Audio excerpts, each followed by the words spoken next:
Good morning.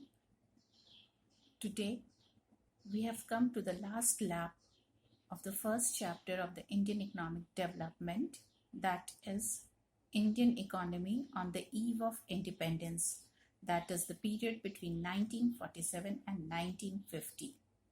Now today we shall study about the condition of transport and communication in this period, or the transport and communication condition of this sector on the eve of independence.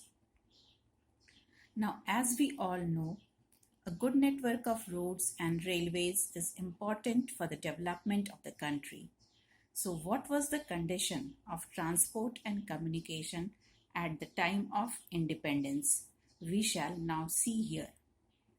So, as we all know, the transport and communication was not well developed before the Britishers came to India.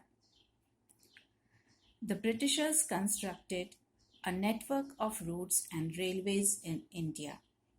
Now, the Britishers, for their own interest, however, did this job, which helped India in its development. It constructed network of roads which connected the capital cities with the district headquarters and the port towns. It also constructed a network of railways to transport its goods to the port towns. These railways were laid down from the production areas to the port cities and markets. So, to facilitate their own interest, the Britishers, however, constructed network of roads and railways.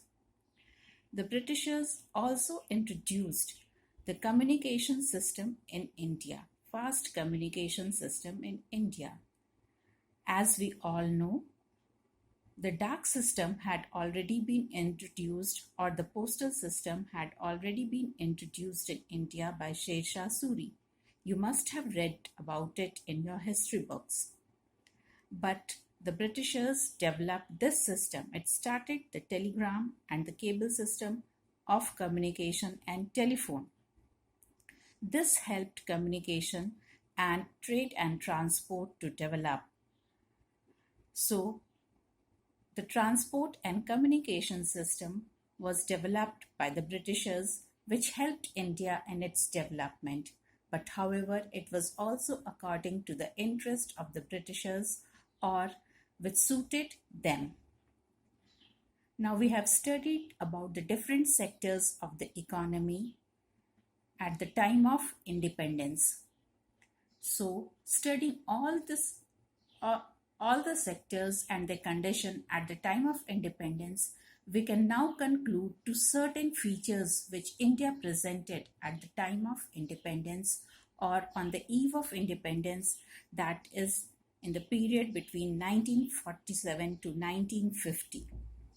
Now, the different features or the overall view of the Indian economy at that time was, and the conclusion of the study of these sectors is that the first feature is that India presented a stagnant economy, stagnant or without any movement, which has no movement.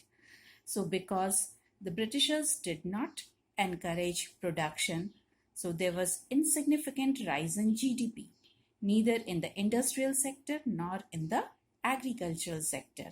So we can say that India was a stagnant economy because there was very little or no rise in the GDP of the country. Now, India was a backward economy because dominance of the primary sector or agriculture and allied activities. There were no other means of activity, economic activity, or no other means of production. Also, the means of production was very obsolete.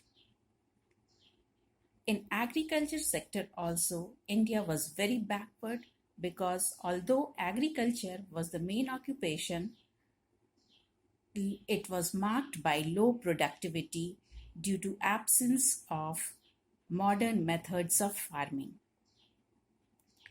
India also showed industrial backwardness because of obsolete methods of production and also due to the lack of modern industries or capital goods industries.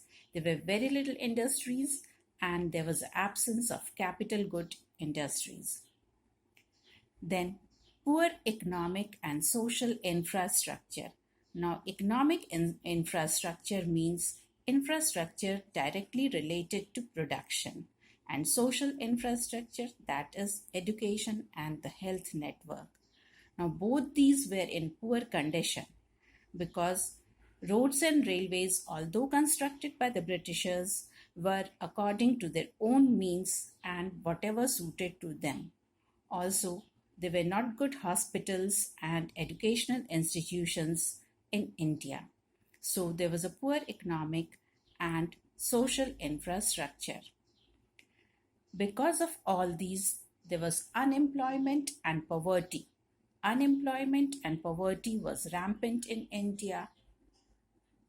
There was concentration of wealth in few hands, that is, India presented a semi feudal system in which there is concentration of wealth in poor hands and a large majority were very poor.